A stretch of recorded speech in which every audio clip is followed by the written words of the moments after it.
Live streaming is on.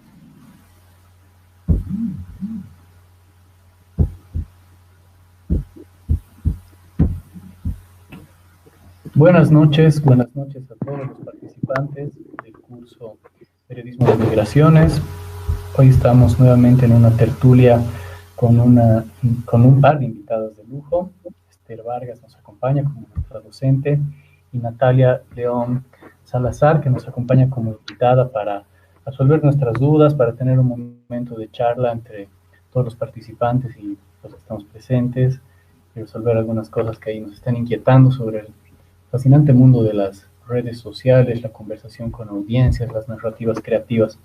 Sin mayor preámbulo, solamente quiero comentarles a los participantes que para esta tertulia, Esther nos va a dar unas palabras de bienvenida, nos va a dar un panorama de lo que vamos a ver, luego Natalia interviene con una presentación y a partir de ese momento empiezan a llegar las preguntas que ustedes quieran compartir con todos los presentes a través del chat de la plataforma, o si no también lo pueden mandar, si tienen algún problema con eso, lo pueden mandar al WhatsApp de Académica. Entonces estamos pendientes de sus preguntas. Muchísimas gracias, Esther, muchísimas gracias, Natalia, bienvenidas y adelante. Bueno, un gusto estar aquí con todos ustedes. Quería empezar esta conversación hablando un poco de la importancia de las narrativas en estos tiempos en los que tenemos una urgencia de informar, ¿no? El tiempo real se interpuso en nuestras vidas a través de muchas redes sociales como Twitter, que nos hablan de inmediatez, pero lo cierto es que la narración como tal sigue siendo importante, el contar historias sigue siendo interesante.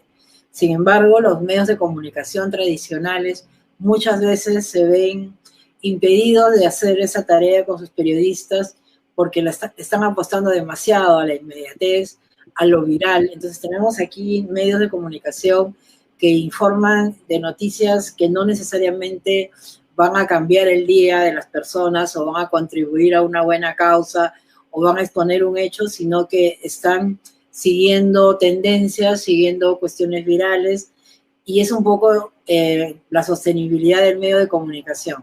Sin embargo, en paralelo hay algunos medios que sí están apostando por las narrativas, medios independientes en ocasiones, o medios que a pesar de todo tienen esos espacios para la narración.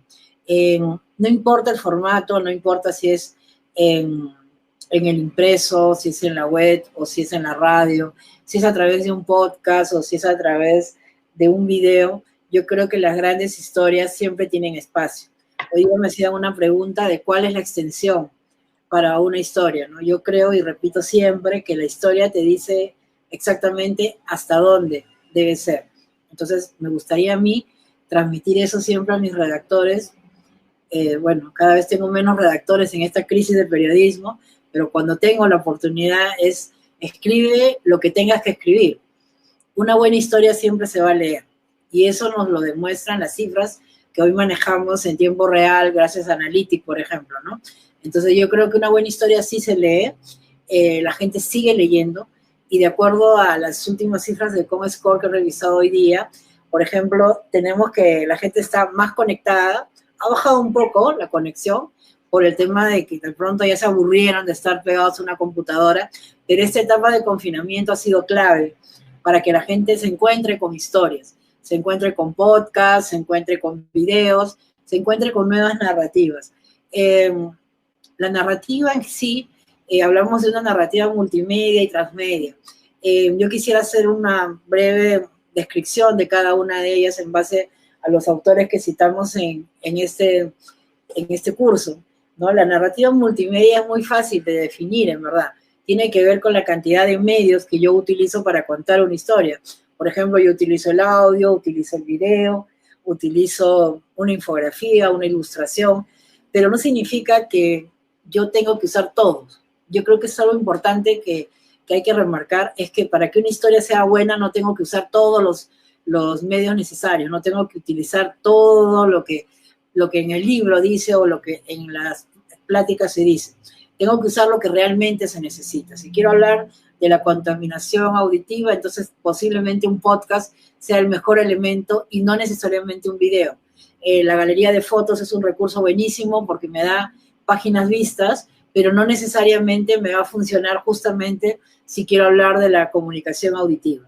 Ahora, también el tema del podcast, ¿no? Hoy día todo el mundo quiere hacer podcast e incluso consideran que todo cabe en el lugar del podcast. Yo creo que no todo cabe en el lugar del podcast y temo a veces que nos subimos todos a la ola del podcast y ya no diferenciamos qué es lo que realmente debe ir en este formato. Pero bueno, luego tenemos la narrativa transmedia, que es un poco más complejo, pero que hoy día se hace muy habitual, es decir, que la historia sale de su espacio habitual, que puede ser la pantalla, y se traslada a través de otros formatos como los cómics, como las instalaciones, como las antologías, una historia se puede transformar en un libro. Entonces tenemos muchos elementos para hacer que la historia salga del formato tradicional. Hoy día los periodistas podemos trabajar en esos formatos, muchas veces al margen del medio de comunicación, porque los medios de comunicación tradicionales a veces nos cortan las alas o nos dan tan poquitos recursos o no te permiten ser tan creativo porque tienes que cumplir una serie de pautas en cuanto a número de historias, número de vistas. Yo quiero rescatar en esta breve intervención el poder de las historias. Considero que todavía se pueden contar historias e incluso dentro del confinamiento en el que estamos muchos de nosotros, podemos contar historias y podemos comunicarnos con gente de muchas partes del mundo. Y ese ha sido otro experimento que nos ha permitido hacer esta etapa tan fuerte del coronavirus, ¿no? Yo he hablado con gente que está en Nueva York, con gente que está en Miami, de cómo está viviendo el coronavirus y con una facilidad y con una ida y vuelta tan rápido a través del WhatsApp, a través de diversos medios, como puede ser Facebook. Entonces, esto me ha permitido trasladar a mis lectores a algún lugar. Por ejemplo, cómo vive un peruano, una enfermera peruana, el tema del coronavirus en Nueva York. Entonces, yo he podido contar esa historia gracias a WhatsApp. A través de WhatsApp nos hemos comunicado, las fotos me las mandaba de pronto por Telegram o me escribía a través del correo electrónico. Hemos hecho muchas cosas, como por ejemplo que mande su video en 4 minutos, formato horizontal. O sea, estamos coordinando muchas cosas que antes eran impensables. Entonces yo creo que el confinamiento finalmente nos deja varias enseñanzas y nos ha reinventado en muchos casos. Quisiera pasar aquí con Natalia León, que es amiga mía, colaboradora, hemos trabajado juntas en muchas cosas y ella también ve muy bien el tema digital y por eso la invité a esta tertulia. Creo que es la persona ideal para comentarnos sobre lo que se está viendo en redes sociales en este momento. Hola con todos, muchas gracias por la invitación, gracias Esther. Sí, o sea, totalmente de acuerdo con lo que comenta, pero sobre todo también debemos tener bastante cuidado siendo periodistas con la información que encontramos en redes sociales. Por ejemplo, muchas veces podemos caer en fake news y quizá por el apuro, por la premura de querer sacar una información, vamos a sacarla, vamos a reproducirla y también estamos ahí generando mayor desinformación y en una situación como la que estamos ahora, lo preferible es tomarse un poco más de tiempo y contar una historia mucho más allá de lo que todos los demás medios están contando. O sea, todos los días sabemos cuánta cantidad de muertos hay, cuántas camas faltan, cuántas camas UCI faltan, cuántos medicamentos, cuándo va a llegar la vacuna contra el COVID, diferentes datos que todos los medios pueden estar tocando, pero también debemos ir un poco más allá y poder encontrar la manera de cómo informar este tipo de cosas sin tener el formato tradicional. Por ejemplo, podemos aprovechar los videos, video memes que le llaman, que es un formato bastante atractivo y podemos contar una historia muy seria, quizá dura, entre comillas, sobre cómo está evolucionando el COVID, cómo están aumentando las cifras y generar un contenido atractivo, ¿no? Siempre también llevando a la mano del diseño del medio, la línea gráfica, la línea de colores, la paleta de colores. Es importante mantener eso. Además, también es importante que podamos explotar diferentes aplicaciones, diferentes programas. Por ejemplo, es importante que un medio pueda contar con un equipo de CM, de social media, para que puedan difundir esta información sin caer en detalles que no pueden ser, que pueden ser contados de mejor manera. Por ejemplo, usar infografías que son bastante dinámicas, bastante sencillas de hacer y también que contienen bastante información relevante. Por ejemplo, los videos, que generalmente ahora Facebook no te permite videos de menos de 3 minutos para que tu contenido pueda ser bastante atractivo. Entonces, es importante que tengamos estas pautas técnicas de las redes sociales para poder dar información totalmente adecuada. Incluso es importante también mantener la línea. Creo que tengo problemas. ¿Me escucha? Sí. Sí. Sí te escuchamos. Ya. Ay, es que aquí siento que se congeló un poco la pantalla. Y eso básicamente informar, saber tener una visión atractiva y creativa para poder informar noticias bastante duras, y en una etapa de confinamiento tenemos que pensar en una estrategia para que la gente que está harta de ver el celular todos los días, muchos estamos en teletrabajo y tenemos que intentar llamar la atención de estas personas que siempre y que todo el día van a tener que estar conectados. Cómo debemos pensar cómo podemos atraer a esas personas que siempre van a estar ahí en un celular y que ellos quieran conocer la información que tu medio o que tú como periodista quieres dar.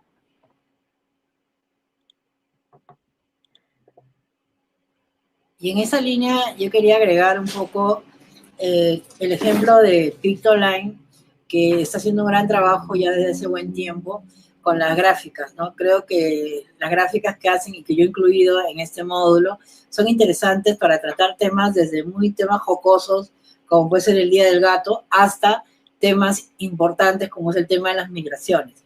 Entonces, el poder de las ilustraciones hoy en día es bastante interesante. Lamentablemente en las redacciones no se cuenta también con ilustradores, no se cuenta con infografistas. O sea, el caso de muchas redacciones de América Latina es complicado, porque aparte de los despidos que han sido ocasionados por la pandemia, ya había una estrechez de personal. Entonces creo que la creatividad es fundamental y yo también creo, como dice Natalia, que debemos tener equipos de community manager o de social media. En las redacciones se está extinguiendo esto cada vez más por la cuestión de los recursos, ¿no? Pero necesitamos redactores creativos, ¿no?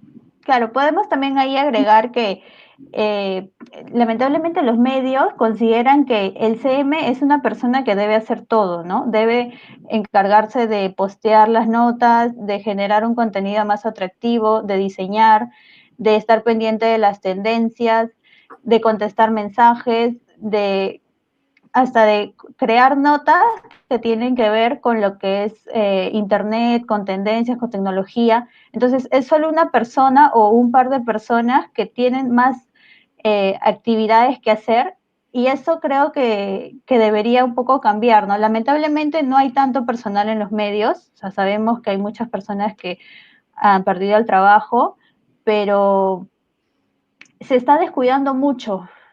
Se espera que en las redes sociales haya un gran contenido, una información, hasta hay comparaciones, ¿no? Sí, tal medio comparte este tipo de gráficos, tiene esta calidad de contenidos en redes sociales, y tu medio no lo puede hacer porque lamentablemente no tiene gente, no tienen personal, pero la imagen del CM también se ha visto como tocada, como en el último lugar, porque dicen, esta persona es la encargada de hacer todo y tiene que hacerlo porque si no va a aparecer alguien más joven, alguien que conoce más, que tiene más habilidades para poder estar en dos lados al mismo tiempo, en la computadora y en el celular.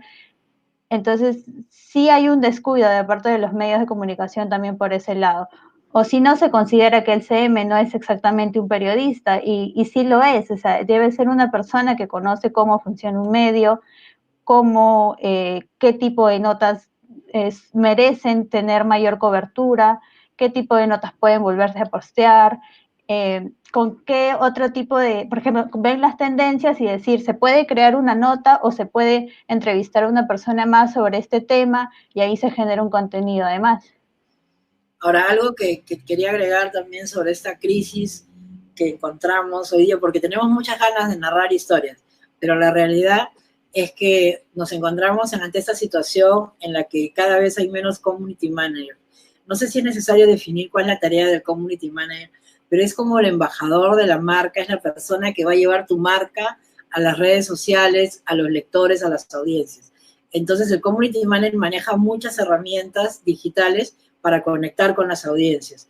Sin embargo, en estos tiempos de crisis han surgido algoritmos, robots que hacen esta tarea de manera automática y para muchos es una bendición, ¿no? Y la verdad es que yo creo que no.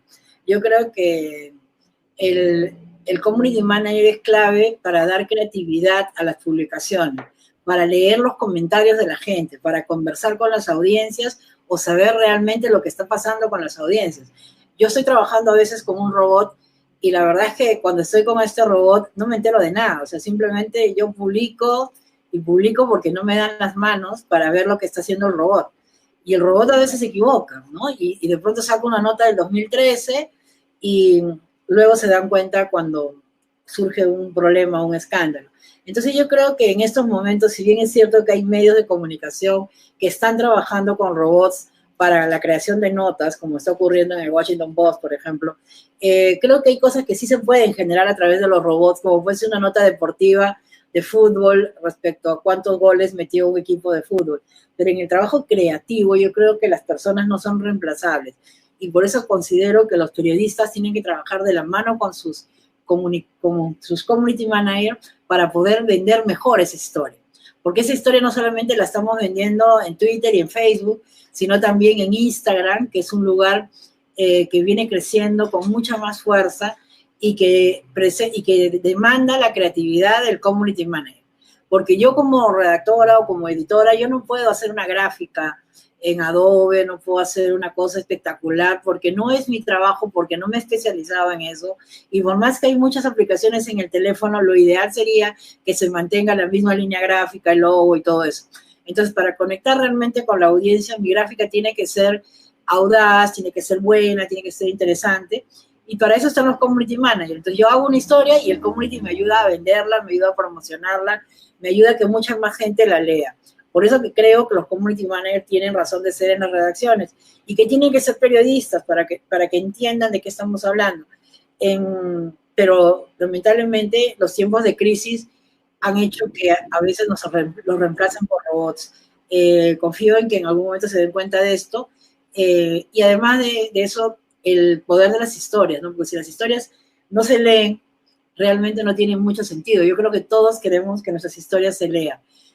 Además está TikTok, ¿no? Que TikTok es un lugar donde, por ejemplo, yo me despierto y me pongo a ver TikTok para relajarme y me parece divertido, pero veo que algunos medios ya están en TikTok y mi pregunta es, o sea, a mí no se me ocurre plantear en la situación actual que el diario donde trabajo esté en TikTok porque sería una locura porque no tengo gente, pero me imagino y voy pensando qué es lo que podríamos hacer en TikTok o hasta qué punto TikTok podría crecer y demandaría que los medios de comunicación sí estén allí. Puede ser que no, puede ser que sí, pero creo que la experimentación es fundamental, así como salió Snapchat y todos los medios se volcaron a Snapchat y no funcionó, no era necesario, o sea, se mantiene una audiencia que no es fundamental para los medios de comunicación.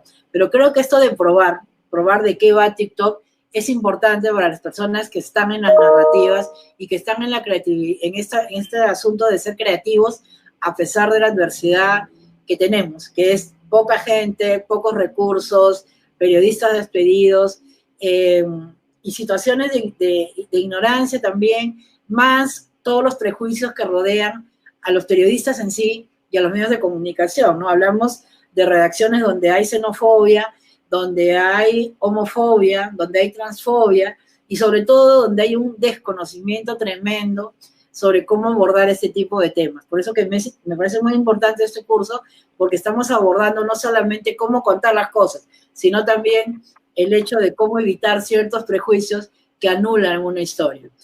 No sé si hay preguntas hasta aquí o quisiera agregar algo, Natalia.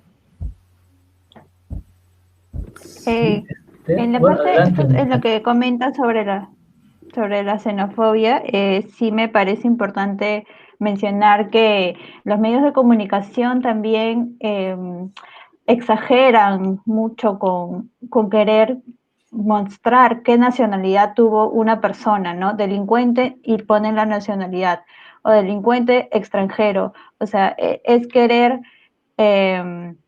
mostrar, hacer una diferencia entre entre los ciudadanos, los nacionales y los extranjeros. Y es lamentable porque generan ahí también una serie de comentarios que son bastante ofensivos. Y, por ejemplo, en este caso también, al tener un CM, un Community Manager, el medio puede lograr que haya una moderación. Pero lamentablemente, al generar esta diferenciación entre los ciudadanos nacionales y los extranjeros, están motivando a que haya este tipo de comentarios, y muchos medios también lo utilizan para que en Facebook, en Twitter empiecen a compartir sus notas, empiecen a generar mayor interacción, porque saben que eso sirve en Facebook, pero considero que es un mal recurso. Además, está totalmente confirmado que si yo pongo CAE venezolano mientras vendía droga y si pongo CAE extranjero mientras vendía droga, la nota donde yo pongo la palabra venezolano, en Analytics revienta. Pero si no pongo venezolano, no pasa eso. Entonces yo como editora tengo que escoger qué es lo que quiero, tráfico o una cobertura justa y digna. Y bueno, tengo que elegir una cobertura justa y digna, pero también escucho las críticas de otros sectores que te dicen, pero ¿por qué? Si es venezolano, si fuera ruso, si fuera chileno. Entonces tenemos este debate constante, pero por ejemplo en Perú 21, que es el diario de trabajo, se acordó ya desde hace bastante tiempo no exponer la nacionalidad de nuestros hermanos venezolanos porque generaba muchísima xenofobia, cosa que no pasa con un suizo, cosa que no pasa con un argentino. Entonces evitamos este tipo de titulares, pero fue un aprendizaje, porque primero nos criticaron, primero nos cuestionaron durísimo y nosotros no teníamos ese propósito, pero creo que es importante también cómo las audiencias te van enseñando. Ahora sí, pasamos a las preguntas. Exactamente, aquí llegan las preguntas de nuestra audiencia. Cielo de Chile nos pregunta, ¿cómo identificar rápidamente una fake news si la inmediatez es un factor preponderante en los medios digitales? Voy a hacer una lectura de las preguntas que han llegado y luego damos un espacio para las respuestas, ¿sí? O sea, ¿sería mejor una pregunta y una respuesta para no perdernos, o cómo sería? Yo les proponía agruparlas y después vamos respondiendo una a cada una, pero como ustedes se sientan más cómodos también. Creo que vamos respondiendo una por una mejor. Perfecto. Entonces, vamos con la pregunta de Cielo Galarcio de Chile. ¿Cómo puedo identificar rápidamente una fake news si la inmediatez es un factor preponderante en los medios digitales? Por ejemplo, uno de los recursos principales es, por ejemplo, si señalan dónde sucedió el hecho, ¿no? La fake news. Por ejemplo, dicen en España salió un elefante y etcétera, hacen una cobertura supuesta de este caso. Entonces, uno empieza a buscar en los medios de España. Si los medios de España no lo difunden, es por algo. Entonces ahí uno empieza a verificar si es cierto o no. Es como, por ejemplo, estamos aquí nosotros en Perú. Sucede algo en Perú y es extraño que un medio no lo informe, pero sí lo informa un medio de otro país. Entonces, creo que el paso número 1 es primero verificar los medios del país donde supuestamente ha sucedido esto. Además, estar siempre nosotros conectados a Internet, más o menos vamos conociendo qué hechos son posibles. Hay videos que ya han sido utilizados antes en otras situaciones y son videos repetidos en las fake news algunas veces, ¿no? Entonces, uno va entrenando el olfato que tiene. y va verificando. Siempre es importante revisar cables, si se tiene acceso a cables, ver medios internacionales que uno ya sabe que sí pueden o que al menos tienen la mejor cobertura y es posible que nosotros podamos ahí tener cierto bagaje para poder conocer si es cierta o no esta información. Por eso yo quisiera agregar, por ejemplo, yo antes cuando me tocaba contratar gente, yo hacía preguntas a los periodistas candidatos si conocían determinados medios de comunicación extranjeros. Porque sí es importante, por ejemplo, sale una nota y dice, nicaragüense fue el primer hombre que voló de un edificio a otro, ¿no? Y un medio lo puede sacar porque sí. Pero ya un periodista medianamente entrenado sabe cuáles son los medios líderes en Nicaragua y puede buscar la información en Nicaragua. Igualito pasa con Ecuador, o sea, cuando ocurre algo, por ejemplo en México, yo sé a qué medios consultar. Y además, hoy en día, gracias a Internet, hay una red de periodistas con los cuales yo puedo contrastar esta información. Ahora, hay una clave que me recomendaron hace bastante tiempo, es si una noticia te causa una reacción emocional muy fuerte, te impacta y dices, qué buena que es, posiblemente sea falsa.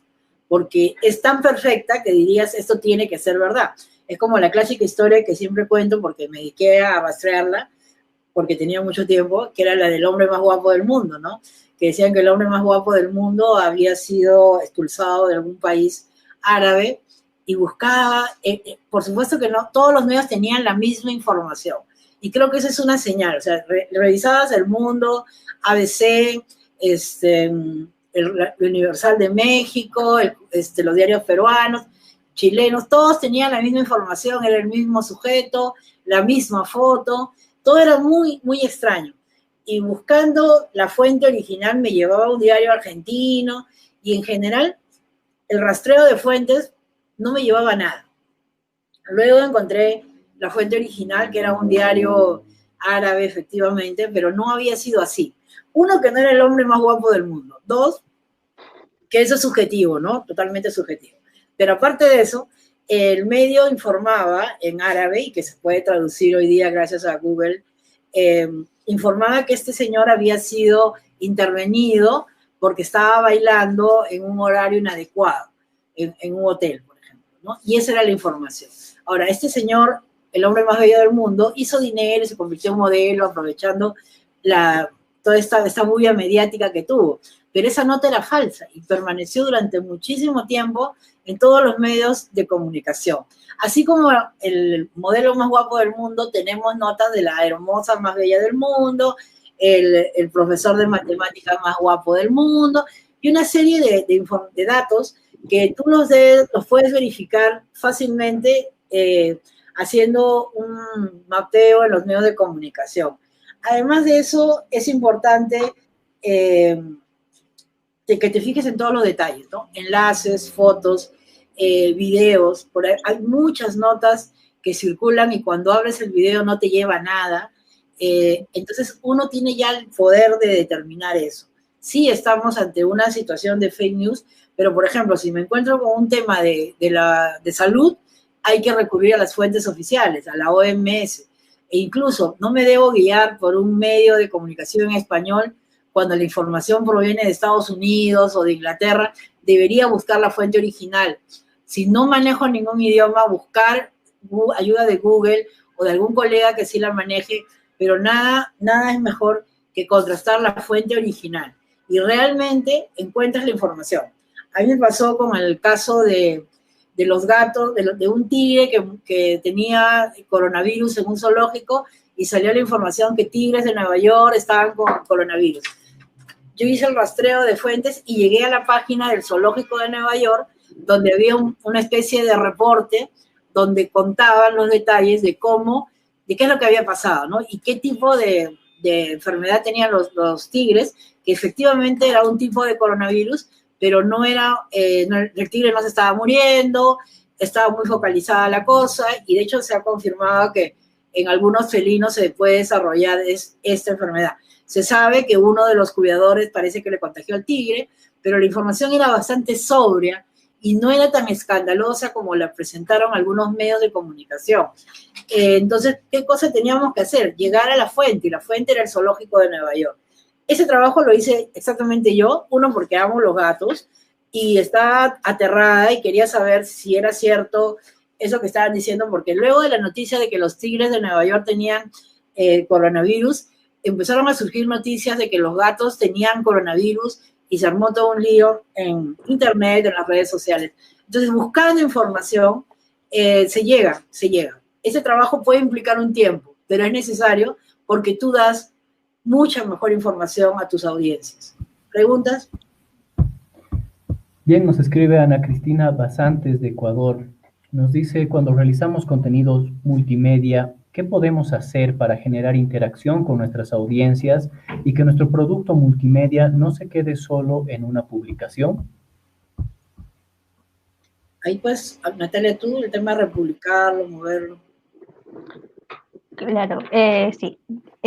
Por ejemplo, depende de la información que tengamos, ¿no? O sea, sabemos, cuando usamos las redes sociales, sabemos más o menos qué horarios funcionan, en qué momento hay el pico de audiencia, en qué momento las personas están más activas. Felizmente Facebook nos ofrece esta posibilidad. Y también hay otras páginas en donde uno puede revisar cómo es su audiencia, cómo se comporta la audiencia en sus medios. Entonces, siempre es importante que la información que tengamos, el producto que tengamos, se vuelva a sacar. Por ejemplo, si hacemos un informe especial sobre un tema específico, sacarlo, digamos, el día de publicación es el jueves, y los fines de semana nosotros sabemos que siempre va a haber más gente conectada. Entonces, lo volvemos a sacar. Quizás sacamos un pequeño extracto un día de un adelanto, quizás sacamos la parte más principal del video, del contenido, lo publicamos. Es importante siempre utilizar todas las plataformas que tenemos y también generar un buen copy, invitar a la gente a revisarlo, contestar a las personas. Por eso también es importante la habilidad de un CM en ese caso, que te pueda adelantar, que te pueda contestar, que pueda estar monitoreando los comentarios de las personas. Y además uno también va conociendo el público que tiene, los lectores que tiene. Entonces, por ejemplo, ya sabe qué tipo de información les va a gustar, qué formato es el más consumido. Por ejemplo, los videos horizontales o verticales, los videos cuadrados, las fotos. Si son solamente contenido multimedia de fotos o contenido multimedia de videos, quizá también se puede poner un comentario aparte del autor.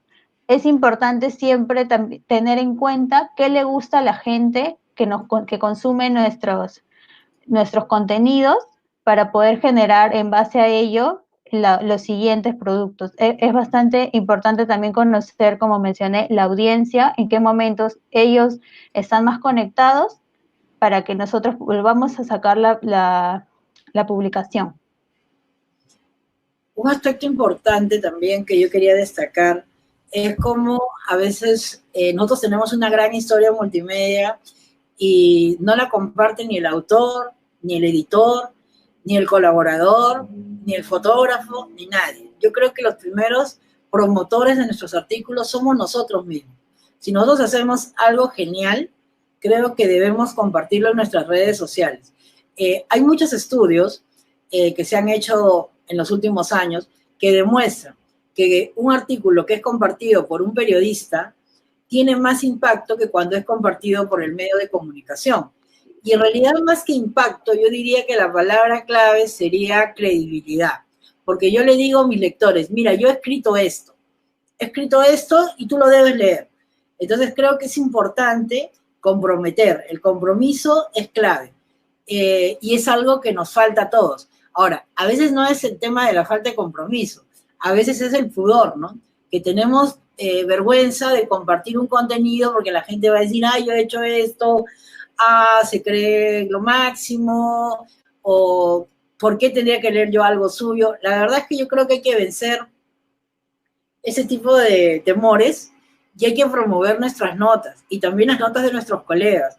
Yo como editora tengo que promover las notas que hacen mis redactores, ¿no? Porque todos apuntamos a un mismo barco, que es levantar nuestro medio de comunicación.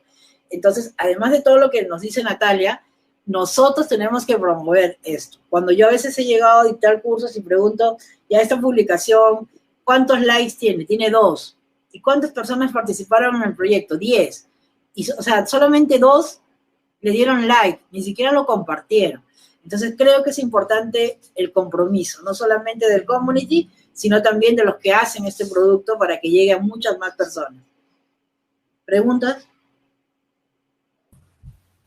Tenemos más preguntas. Jan de Colombia, un saludo a todos los presentes, un saludo igual, Jan. Al crear contenido ad hoc para la difusión de nuestros productos periodísticos, ¿qué elementos narrativos deben tenerse en cuenta para que dichos contenidos sean exitosos en la perspectiva de la red social que se publique? A ver, yo creo que es importante una narración clara, sencilla, ágil. Diría que deberíamos hacer una combinación, tanto en lo que es la narración en sí, de frases largas y frases cortas. Cada uno va armando un estilo. Yo creo que el estilo es una construcción en el tiempo, ¿no? Ya un redactor va teniendo un estilo. Pero como recomendación básica, diría que esta mezcla entre frases cortas y frases largas son bastante cautivadoras para el público. Creo que debemos evitar esas muletillas que tanto nos acompañan, como el sin embargo, el asimismo, el por otro lado, y algo terrible que yo detesto, que es el finalmente. Sobre todo finalmente cuando ni siquiera se ha llegado al final, ¿no? Lo colocan 3 párrafos antes y siguen hablando. Entonces creo que una narración tiene que ser limpia, y una narración limpia es una narración poderosa. Creo que nosotros debemos leer bastante para llegar a escribir bien. Creo que es importante que lo que escribimos nos guste a nosotros. Y también considero que debemos compartir este texto con las personas que nos rodean y preguntarle, ¿qué te parece? ¿En qué está mal o qué debería mejorar?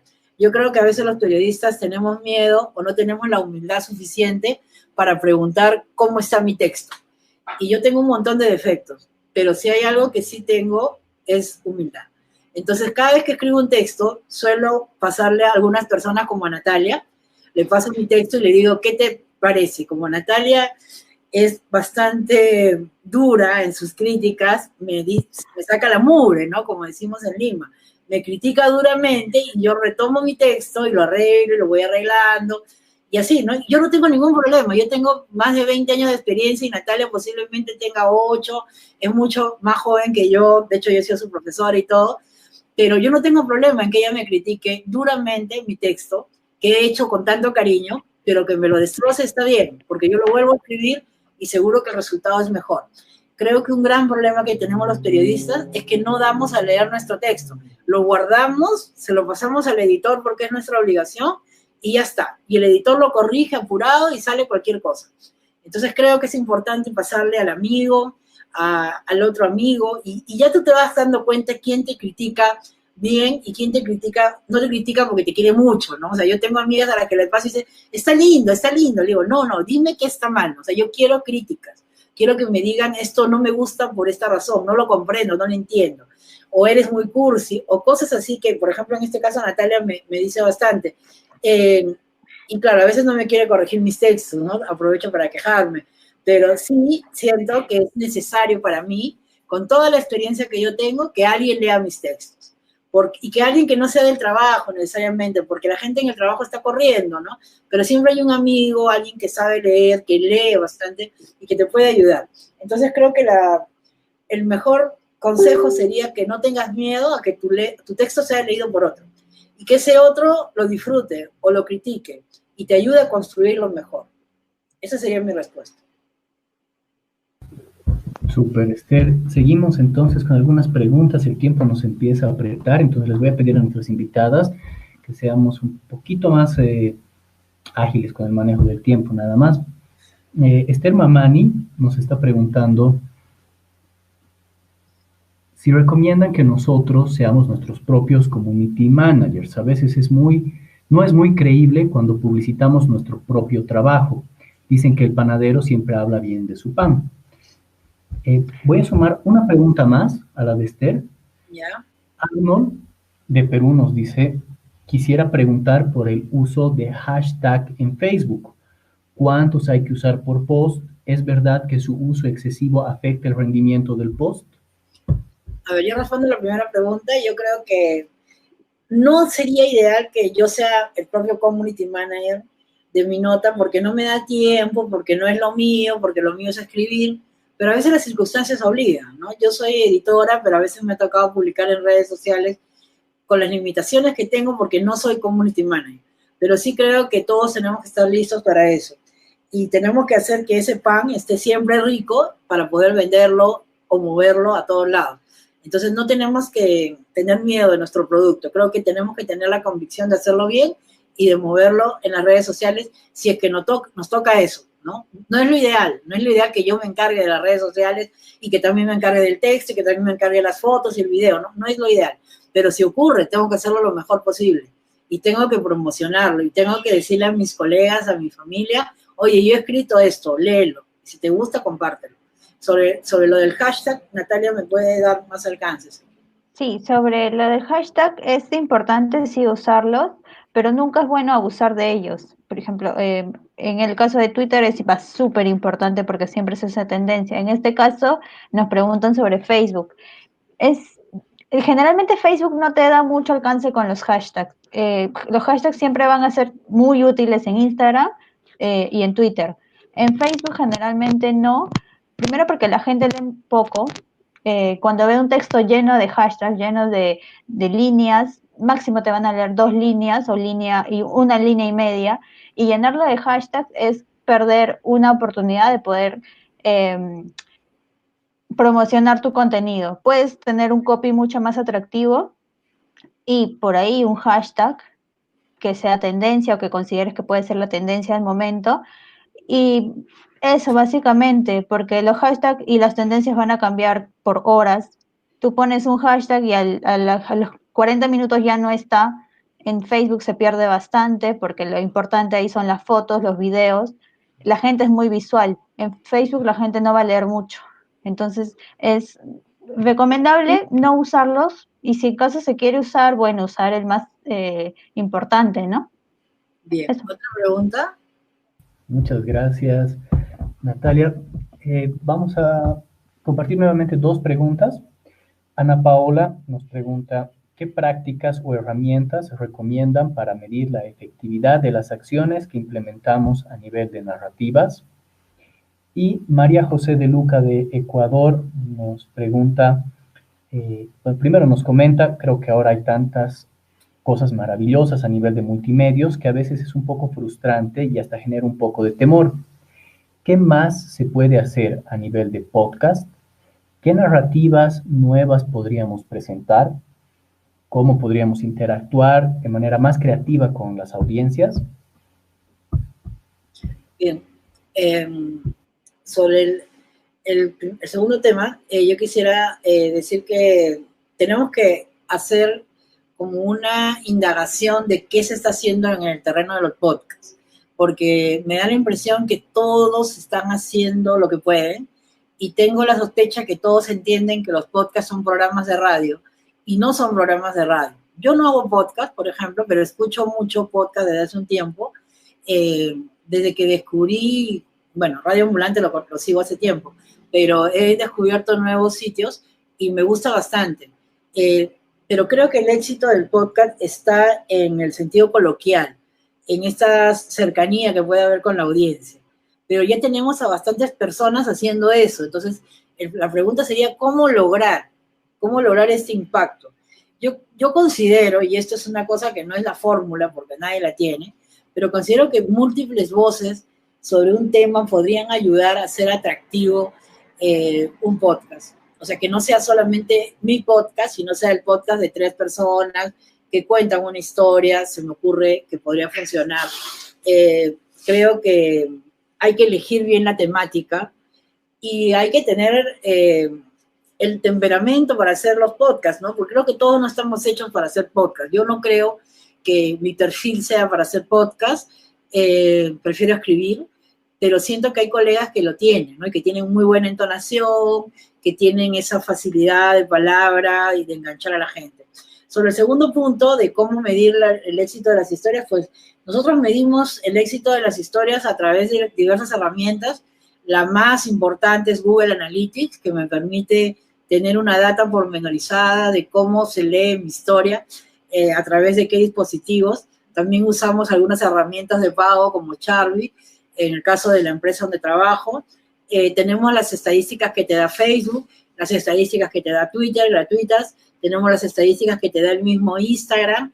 Entonces creo que hoy en día tenemos muchas opciones para medir el éxito de nuestras historias.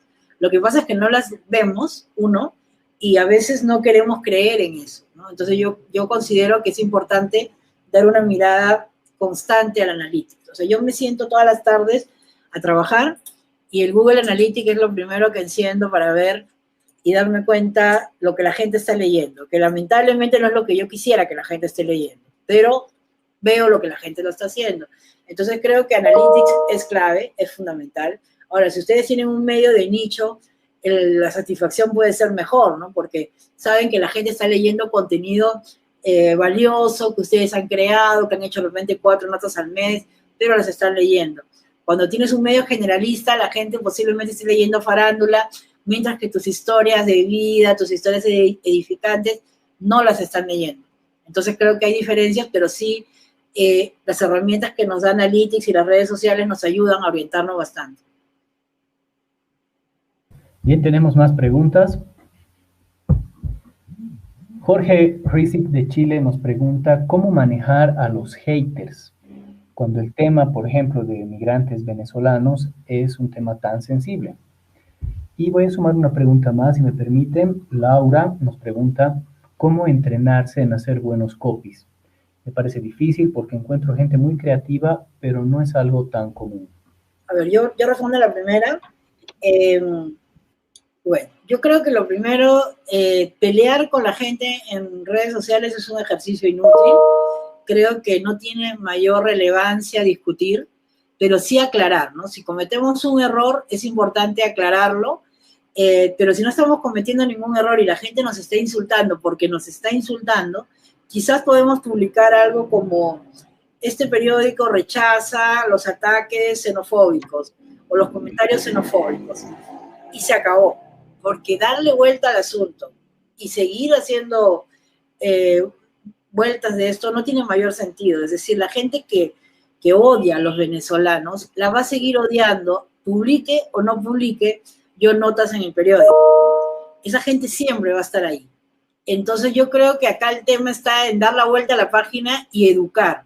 Educar para que los mismos lectores eduquen a otros. Y es importante que en algún momento cuando el medio de comunicación sale, se da cuenta que los que están peleando no son el periodista y la gente, sino los que están peleando son los lectores. Ellos mismos están discutiendo, ellos mismos están educando, que yo creo que es el mejor nivel de conversación al que se puede llegar en un espacio como Twitter, en un espacio como Facebook. La xenofobia, la homofobia, la transfobia, son cosas que no se pueden borrar de un plumazo. Los periodistas hacen lo suyo, los medios también, pero la gente en sí se va educando una a otra, y eso es lo que yo he aprendido en mi experiencia en redes sociales. También he aprendido que darle vuelta o seguir como un troll indefinidamente solamente me quita tiempo, me amarga la vida y no me deja avanzar. Entonces, eso es un poco la recomendación. Dejemos que los lectores se eduquen unos a otros. Ahora, Natalia, sobre los copies. Sobre los copies, es importante tener claro qué cosa uno quiere informar, qué cosa uno quiere decir de lo que está presentando, cómo quieres invitar a alguien a que lea una nota sobre la cantidad y la fecha de cuándo va a llegar la vacuna, no simplemente poner tal día va a llegar la vacuna al país, algo tan simple, sino invitar a las personas, pensar qué cosas a ti te gustaría leer, cómo a ti te gustaría que te digan, que te inviten a leer algo, que te genere sorpresa, que te genere expectativa, pero no mentir ni exagerar en la información que estás dando. Es importante también tener un lenguaje formal, pero lo que no significa que sea poco atractivo. Es necesario que sepamos mantener un nivel distinto al del hablante normal o común, sin generar jergas o algunas palabras muy populares, porque estamos cuidando una marca, que es el nombre del periódico, es el perfil del periódico en redes sociales. Siempre invitar a la gente a leer y a compartir. Y además también tener en cuenta que a veces el primer copy que tú haces no va a funcionar o no genera el impacto que tú quieres, pero puedes darle una vuelta y volver a publicar el contenido con otro titular y con un copy distinto. Y con el tiempo uno va entrenando y va sabiendo qué es lo que le funciona con su audiencia. Bien, la siguiente pregunta. Muchas gracias. Voy a juntar dos preguntas de dos participantes, Eliana Mejía de Colombia y Ivonne León de Bolivia. Nos preguntan cómo debemos abordar el tema de la titulación, cómo se puede mejorar el impacto de los títulos de nuestros trabajos, deberíamos aplicar ciertas tendencias que nos lleven más bien a buscar narrativas mucho más atractivas, qué provecho debemos sacarle a los contenidos básicos que vemos en las redes sociales, ¿no? En el día a día, tipo preguntas o que inviten a la acción. Bien, yo respondo por esto. Durante mucho tiempo yo estuve peleada con el SEO porque pensaba que estaba dinamitando el periodismo. Hoy día tengo una relación mucho más cercana con el SEO porque considero que este sistema de optimización, que es el SEO, optimización es una palabra horrible, pero sirve para hablar de esto, el SEO realmente consigue que la gente vea nuestros contenidos. Entonces creo que el titular básicamente tiene que ser atractivo e interesante. Creo que no debemos vender lo que no tenemos, es decir, no podemos hacer titulares falsos, titulares que venden humo, como se dice, o esos que favorecen el clickbait, que haces que tú abres una nota y no encuentras nada, como todo sobre la muerte de tal persona, y cuando abres encuentras 3 párrafos. Creo que el titular tiene que ser muy cercano, o lo más cercano a la realidad, tiene que ser realmente verdadero en todo el sentido de la palabra, pero tiene que ser atractivo. Yo creo que un titular tiene que ser atractivo para que la gente realmente se interese en ello. A veces se sacrifica algunas cosas, ¿no? Por esa cuestión del SEO, que todas las redacciones lo han implementado, a veces se sacrifica un poquito la calidad. Yo creo que se puede lograr un mix en esto, para no llegar a ser evidentemente tan vendedores y generar un titular que llame la atención de la gente. Creo que hay gente que nace para ser titulares, ¿no? En los viejos tiempos existían los tituleros. Hoy día eso no existe, ¿no? Ya ese personaje de la redacción ya no existe. Hoy día los tituleros somos nosotros. Hasta los portadistas somos nosotros, ¿no? Que vamos cambiando la portada de la web. Antes había gente que hacía los titulares, pero en sí un titular tiene que ser atractivo, tiene que tener las palabras claves, tiene que llamar la atención, tiene que enganchar a la gente, tiene que ser como un anuncio de te estoy vendiendo esto, pero realmente esto contiene todo lo que te estoy diciendo, es decir, no puede ser una falsa oferta, y básicamente eso, ¿no? Cada vez que hago un titular tengo que pensar que no voy a engañar a la gente, sino que la gente al leer un titular que diga todo lo que debe saber sobre los migrantes venezolanos en Perú, encuentre realmente todo y se canse porque hay todo lo que quería, todo está ahí. No es fácil, pero ese es el reto, ¿no? De no mentir a la gente. ¿Preguntas? Tenemos una pregunta dirigida a Natalia, de Laura, de Colombia. Dice que al escribir tratemos de salir de los lugares comunes. ¿Tienes alguna herramienta o consejo para buscar recursos que sean alternativos a los conectores usuales? Y sumo una pregunta más, esa es para Natalia, esta es para Esther y Natalia. Nos escribe Carla desde Ecuador. Para ustedes, ¿cuál es la diferencia entre un community manager y un productor multimedia? Desde mi perspectiva, el CM está mucho más vinculado a las relaciones públicas, no al periodismo. Los medios pioneros en contenidos creativos que yo he visto no hablan de un CM, pero sí tienen en su equipo productores multimedia que están encargados del manejo de redes, planear estrategias para comunicarse mejor, entre otras actividades. ¿Cuál sería la diferencia entre estos dos? A ver, yo voy a hablar solamente de lo último. Bueno, el productor multimedia, en los medios en los que yo conozco, a nivel de América Latina, el productor multimedia por lo general se dedica a lo que es el video y está viendo la publicación en el formato web, pero muy enfocado en video. El community manager tiene tareas muy específicas que tienen que ver con el trabajo en redes sociales, es decir, Twitter, Facebook, Instagram, TikTok, YouTube. O sea, esa es un poco la tarea del community manager, crear ilustraciones, trabajar con la gente de diseño, diseñar si es necesario. Ahí le estamos sobrecargando la tarea. El productor multimedia tiene que ver un poco también con la parrilla de contenidos, por ejemplo, que voy a tener si quiero hacer Facebook Live. Si quiero tener una serie de programas en Facebook, ahí tengo mi productor multimedia. Las tareas son totalmente diferentes.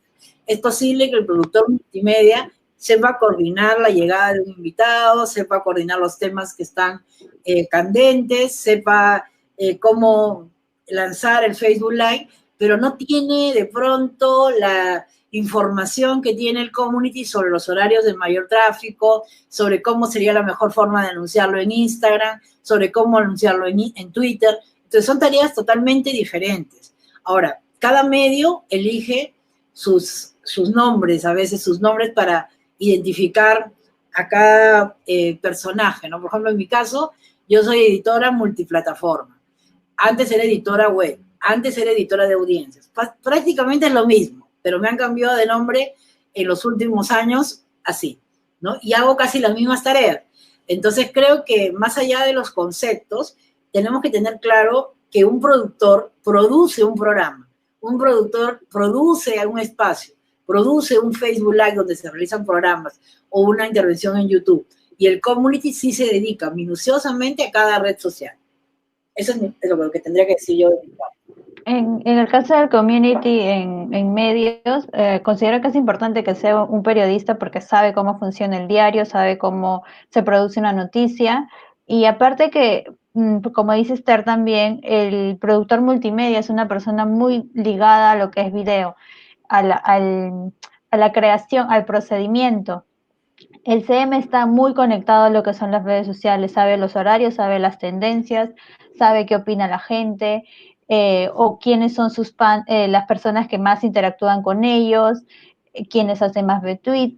Tiene ese tipo de información. Es una persona especializada en lo que es el contenido específicamente en redes sociales. Entonces, por eso en ese contexto sí siempre voy a considerar que es muy importante que sea una persona, en un medio hay un community manager ligado al periodismo o que haya estudiado comunicaciones, porque no es lo mismo del marketing. Un periodista enfocado en redes sociales puede aprender a cómo posicionar una nota, cómo manejar el Google Analytics, porque también trabajan con el Google Analytics los CMs. Y no solamente se trata de vender algo, sino conocer quién está detrás de la información quién está detrás de los consumidores, ¿no? Quiénes son los que quieren saber la información que tú estás dando como medio. Y sobre la primera pregunta, salir de los lugares comunes, no me queda muy claro qué es lo que se refiere, pero me imagino que si está hablando de copies y de cómo difundir una noticia a través de medios sociales, también es importante que una persona conozca a su audiencia y no simplemente se base en lo que están dando los demás medios.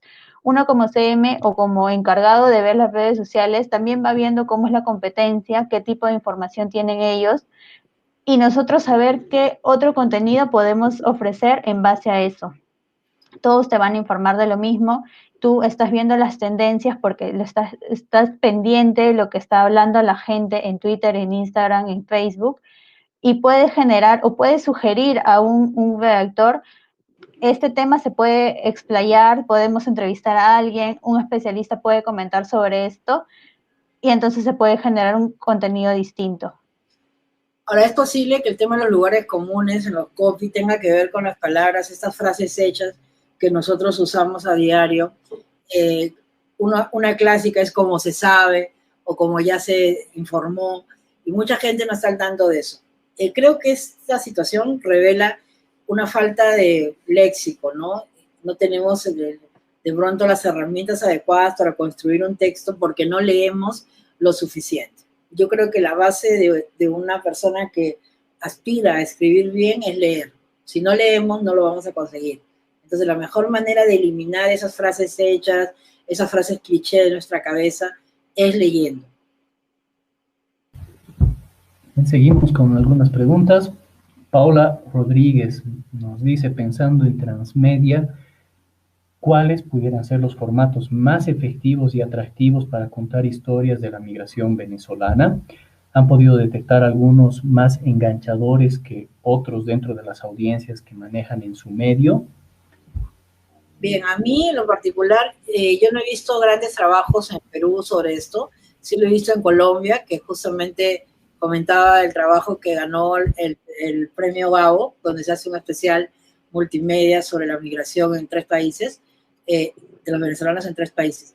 Yo creo que se puede hacer una narración transmedia si es que se hace un libro sobre este fenómeno que se ha vivido en varios países. Es decir, juntar diversas historias en un libro sería algo interesante. Contado puede ser en primera persona, puede ser la historia de una familia. O sea, yo siento que como material es riquísimo y creo que el formato ideal sería el libro. No sé si el libro digital o el libro físico, como están las cosas, posiblemente sea el libro digital, pero creo que hay material para hacer esto. También considero que se podrían hacer podcasts colaborativos, pero sobre todo el libro. Yo creo que salir del formato habitual del texto en una web o el texto en un medio de comunicación, sería interesante leer, tener un compendio o tener un registro de todo lo que estamos viviendo, de todo lo que están viviendo nuestros hermanos venezolanos. Sería interesante para el futuro, ¿no? Cuando ellos de pronto ya no estén en Perú, ya no estén en Colombia, y saber qué pasó, ¿no? Creo que ese sería el formato que yo lo considero ideal, ¿no? No sé, o sea, hay muchas posibilidades y la creatividad es muy grande. Se pueden hacer cómics, ¿no? Porque el cómic, la palabra no significa que sea gracioso, ¿no? Es un formato interesante. El cómic, se pueden hacer instalaciones. Ahora no creo que se pueda hacer instalaciones por lo que estamos todos confinados, pero creo que hay una variedad de opciones y yo pues apostaría por el libro, ¿no?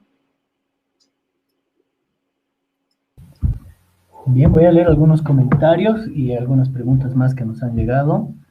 Como comentario, el mono nos sugiere revisar mutante.org del Colombia, que es un buen ejemplo sobre conversación con audiencias.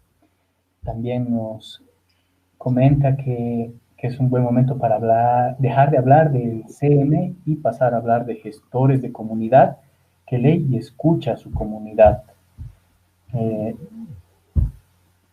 Lo voy a relacionar esto con 2 preguntas que nos han llegado.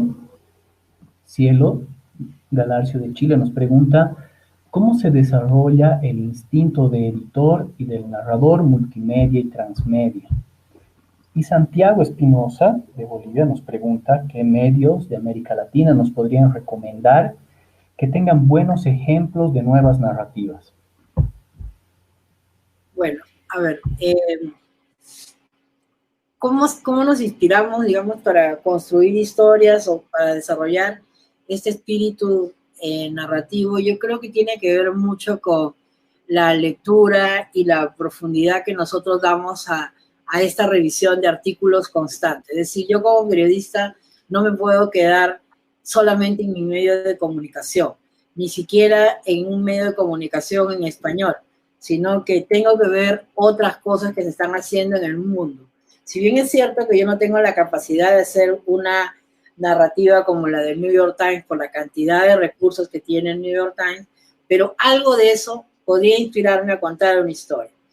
Es frustrante también revisar medios internacionales y ver todo lo que no estás haciendo tú porque no tienes recursos, porque no tienes periodistas, porque no tienes dinero, porque no tienes tiempo. Pero creo que la mejor manera de formar tu olfato narrativo, tu olfato periodístico y tu sensibilidad con la narrativa está en ver otros trabajos que te vayan aportando cosas interesantes día a día. Creo que yo me alimento de eso, o sea, no es que compre el libro tal, ¿no? Porque posiblemente el libro de periodismo X tiene una vigencia bastante limitada considerando los cambios que se dan en la comunicación, pero revisar otros medios de comunicación creo que es bastante inspirador y es interesante. Ahora, ¿qué medios recomiendo yo? Yo quería recomendar dos medios peruanos. Sí conozco Mutante, me gusta bastante. Hay otro que se llama Redacción de Argentina. En Perú recomiendo ver Ojo Público y Convoca, está haciendo cosas muy interesantes. Y bueno, son muchos los medios de comunicación, quería mencionar eso. Animal Político sigue trabajando cosas muy buenas, y de ahí medios tradicionales como El Tiempo, El Comercio, están haciendo siempre reportajes que te llegan a sorprender y llegan a tener una alta calidad, ¿no? A pesar de la situación en la que nos encontramos. Mutante, de verdad que es un medio muy interesante que creo que podemos hablar en otro momento, no sé si hay otro momento, pero bueno, los que no lo conocen, revísenlo porque está muy bueno. Redacción de Argentina, y no sé por ahí si Natalia tiene algún otro en agenda. Por ejemplo, en Perú también el Foco, que es un medio bastante nuevo, está yendo más o menos por la línea de Convoca y Ojo Público.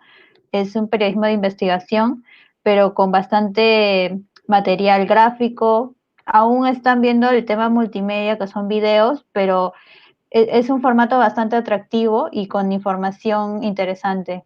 Y también sí, El Tiempo a mí siempre me ha gustado. De hecho, en la tesis que hice lo tomé de ejemplo porque es un medio que maneja muy bien los recursos en digital, en redes sociales, esos. De ahí pues, hay muchos medios, tenemos Vox de Estados Unidos, el Washington Post, los medios tradicionales, ¿no? Creo que hay que dar una mirada también a lo que están haciendo los medios en las redes sociales.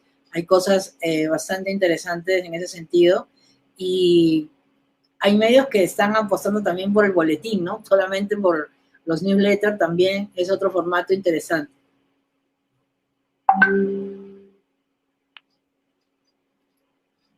¿Preguntas o terminamos?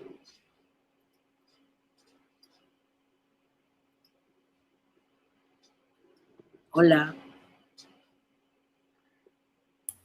Creo que cayó la conexión de Juan Luis, Esther. Entonces, si quieren les paso otra pregunta que teníamos aquí de Alfredo Chimbora. Dice, de sus experiencias, ¿qué estilo de narrativa son las más impactantes? Yo no sé si podríamos definir como un estilo de narrativa en sí, pero yo creo que las narrativas en primera persona pueden tener un gran impacto, no cuando el periodista es protagonista, sino cuando hay un testimonio fuerte. A veces se entiende que la primera persona tiene que ser el periodista contando, yo llegué a tal lugar. Yo considero que se puede hacer un buen testimonio de una historia contada en primera persona, ¿no? Me gusta eso. También creo que estas múltiples voces ayudan a construir un relato, pero en realidad sería bastante limitado decir que esta narrativa funciona o esta narrativa no funciona. Hay redacciones, me refiero a textos, o sea, hay redacciones muy tradicionales que al ser simplemente una buena historia cautivan al lector. O sea, no hay que inventarnos fuegos artificiales, ¿no? O sea, yo creo que una buena historia encaja y gusta. Puedo probar con la primera persona, puedo hacer algún experimento narrativo, pero básicamente las buenas historias van solas, ¿no? O sea, logran posicionarse. Claro, con la ayuda que hoy tenemos de las redes sociales y todos esos elementos que antes no teníamos. Pero considero que tenemos hoy día el poder y la necesidad de buscar lo que otros no han contado. Por ejemplo, si yo quiero seguir hablando de los migrantes venezolanos, es obligatorio que empiece a revisar qué es lo que han publicado los otros medios para yo no publicar, porque repetir creo que es aburrido. Entonces mi narrativa tendría que ser original, o mi narrativa tendría que ser creativa, o mi narrativa tendría que tener un personaje tan espectacular que no se compare con el otro personaje que ha contado el diario El Tiempo, por ejemplo. Entonces tiene que ver un poco con esa búsqueda del personaje. A veces uno llega a un lugar y habla con el primer señor y hace su historia. Así no es. A veces tiene que ser así porque no hay tiempo. Te dan media hora de tiempo, 40 minutos, el carro te está esperando. Eso pasa en Perú, ¿no? Que no hay redactor, no hay fotógrafo, no hay nada, a veces en algunos medios de comunicación. Pero cuando uno trabaja solo, sobre todo los freelance, tienen la opción de encontrar a esos personajes, de buscar. Y una vez que lo encuentras, tú sabes que no lo vas a soltar y solito va a ir. Y vas a seguir conversando, y vas a seguir conversando, hasta que vas armando una historia poderosa. ¿Preguntas? Bien, tenemos más preguntas. Ayatola del Perú nos pregunta, hola, yo trabajé en un medio peruano y bueno, el tema era buscar venezolanos en los títulos para jalar visitas. ¿Cómo convencer al editor que prefiere visitas sin prestar atención a las consecuencias del manejo de la información? Y nos suma una pregunta más, Ayatola, gracias. Si el periodismo se va a dejar llevar por las tendencias, ¿qué pasará con lo verdaderamente importante que no es relevante para las audiencias? Y eso por el momento, por favor. Bueno, la verdad es que el panorama del periodismo es incierto, como viene a ser incierto el panorama de todas las industrias en estos momentos. ¿Cómo convencer a un editor de que está haciendo mal su trabajo? Es una tarea bastante dura, porque los periodistas tenemos el ego gigante y nos duele que nos critiquen, ¿no? Nos duele que nos cuestionen. Ahora, puede ser que como estrategia comercial al medio no le interese ningún tipo de cuestión ética y quiera lanzarse con un titular agraviante, ¿no? Creo que ese lugar sería un pésimo lugar para trabajar. Pero lo bueno de todo esto es que esos titulares terribles, la gente los está condenando en redes sociales de manera muy fuerte. Y al final el medio retrocede y pide disculpas. Es lo que está pasando un poco con los titulares machistas o invasivos. La gente reacciona con tal furia y te critica tanto en las redes sociales que termina el medio por pedir disculpas y cambiar, ¿no? Y dejar de hacer esas cosas. Entonces creo que es un proceso. Espero que la gente siga siendo así de dura. A veces se pasa de dura, pero creo que sí sirve para tomar medidas y cambiar, ¿no? Entonces tú ya sabes lo que nunca más vas a hacer. Entonces creo que la gente te va enseñando un poco, te va guiando y te va poniendo el camino que necesitas, ¿no? Porque yo he visto que a veces que el periodista le dice a su jefe y no pasa nada. Pero si te conviertes en trending topic por una burrada, el jefe va a cambiar. De hecho que sí. Bien, seguimos con las últimas preguntas. Un comentario de Yolvik Chacón. Nos sugiere también a los medios que recomendó Esther y Natalia, Armando.info de Venezuela, que es periodismo de investigación. Gracias, Yolvik. Natalie nos pregunta, ¿qué metodologías nos recomienda para asegurar diversidad, interseccionalidad en esas múltiples voces de las que hemos hablado durante la charla para incluir en nuestros relatos? Bueno, yo creo que es importante tener un directorio de fuentes que cada vez se amplíe más. Los medios estamos saturados de escuchar a las mismas personas. Creo que hay que ampliar este directorio. Hoy día las cosas son un poco más sencillas. No sé si ocurre en sus países, pero en Perú hay varias universidades que nos mandan directorios de especialistas que son muy jóvenes, que son mujeres, que son parte de alguna minoría y que nos quieren contar una historia, nos quieren analizar un tema. Por ejemplo, a mí me ha pasado con la Universidad de Lima y con la Universidad Católica que me han pasado una lista de directorios de gente que tiene información para hablar, por ejemplo, sobre la ciencia en el Perú. O sea, es gente que yo no hubiera tenido acceso si es que no hubiera habido este contacto con las universidades. Entonces empiezo a crear un directorio de fuentes. Es posible que esa nota no sea viral, no sea un éxito en Twitter, no sea un éxito en ninguna parte, pero por lo menos estoy colocando un nuevo actor al debate, estoy colocando a un personaje nuevo y joven para conversar. Creo que es importante mantener un equilibrio en las fuentes, creo que es importante variar, buscar voces en todos sitios, acudir a las universidades, a la parte académica y escuchar a esas personas, porque a veces tienen muchas cosas que decir, incluir a las mujeres, no por obligación, sino porque tienen muchas cosas que decir, incluir a las minorías. No está bien, creo, que si yo voy a tocar un tema sobre la homofobia en el Perú, incluya a un abogado heterosexual cuando tengo en agenda un abogado homosexual. Creo que sería importante abrirle la puerta a este abogado homosexual. Lo mismo si es que estoy hablando del tema de los venezolanos, lo mismo si estoy hablando del tema de la pobreza o si estoy hablando del tema de la comunidad afroperuana. Entonces tengo muchos actores que no los estoy incluyendo en la agenda y que creo que es una obligación hoy en día dejar de saturar con los mismos voceros toda la vida. Y además, por ejemplo, en Perú, la audiencia también, los mismos usuarios advierten que son las mismas personas las que son invitadas en los programas de televisión o los mismos columnistas que siempre comentan las mismas notas, los mismos temas. Entonces también ahí es importante que los medios y los periodistas estén atentos a lo que dice la gente, ¿no? Porque ellos también se dan cuenta y no están cansados, pero ya saben cuál es la visión de ciertos comentaristas o de ciertos políticos. Entonces es importante también variar un poco por la curiosidad y por el interés que tenemos de conservar nuestra audiencia. Bien. Bien, muchísimas gracias, Esther, muchísimas gracias, Natalia. Estamos en nuestra tertulia de nuevas narrativas y conversación con audiencias y precisamente en esta tertulia hemos podido responder todas las preguntas que nos han llegado. Es la primera vez que nos pasa, estamos muy felices de eso. Y muchísimas gracias a nuestros participantes, a nuestras expositoras. Para ir cerrando, tal vez alguien se anima a mandar alguna pregunta más. Quisiera darle unos minutos más a Natalia y Esther para que ellas nos puedan presentar tal vez un panorama general de lo que hemos hablado hoy, tal vez algo que quieran resaltar, compartir con los participantes.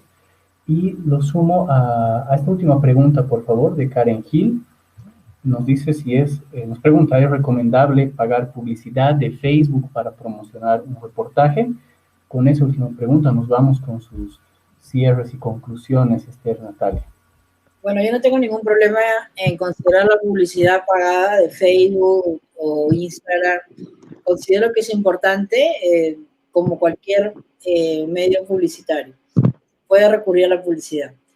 Por lo demás, yo quisiera cerrar con la recomendación de que esas historias no se queden en el curso, sino que salgan a la luz y se cuenten de manera quizá grupal, ¿no? De repente hay gente que se pueden juntar 3 personas y sacar adelante un sitio o sacar adelante una historia o pasarla a algún medio de comunicación. Creo que es importante todo lo que tienen que decir sobre este tema tan relevante que hemos abordado en estas semanas.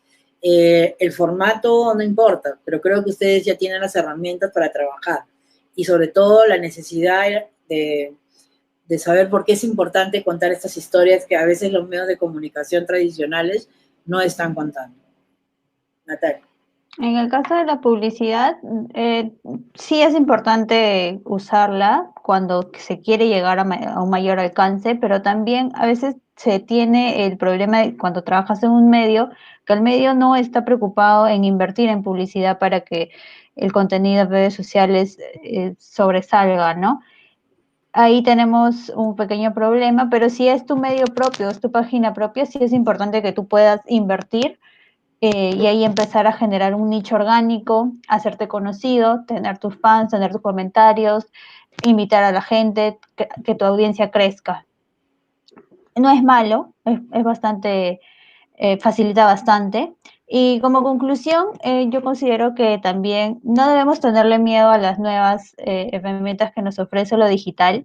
A veces cuando uno empieza un proyecto, quizá es muy bueno escribiendo, es muy bueno contando una historia, pero no hay que tenerle miedo a empezar a usar Facebook, a empezar a usar Twitter, a conocer las tendencias, a conocer un poco de diseño. Hay gente muy profesional encargada del diseño, pero también muchos podemos aprender viendo pequeños tutoriales, empezando en ese campo que puede ser muy desconocido, y ahí empezar nosotros mismos, nuestra propia marca, nuestro propio medio, donde puedes contar historias muy buenas, pero que lamentablemente si no nos atrevemos a probar nuevos formatos, estas historias se pueden perder. Eso. Bien. Eso es. Muchísimas gracias, Natalia, Esther. De esta manera estamos llegando al final de nuestra cuarta tertulia del curso de Periodismo de Migraciones. Quiero agradecer una vez más a todos los participantes que han estado en la transmisión en vivo. Esta tertulia también va a quedar guardada en la página de Puentes de Comunicación para todos los que quieran revisarla. Invitarlos a los participantes a seguir enviando sus preguntas a nuestra docente Esther Vargas, como también al docente tecnológico Francisco Godínez, sobre la producción de podcast. Una vez más, le agradecemos a Natalia y a Esther por su tiempo, por compartir toda su experiencia con todos nosotros. Y bueno, hasta una próxima oportunidad. Muchísimas gracias a todos. Gracias. Nos vemos. Gracias.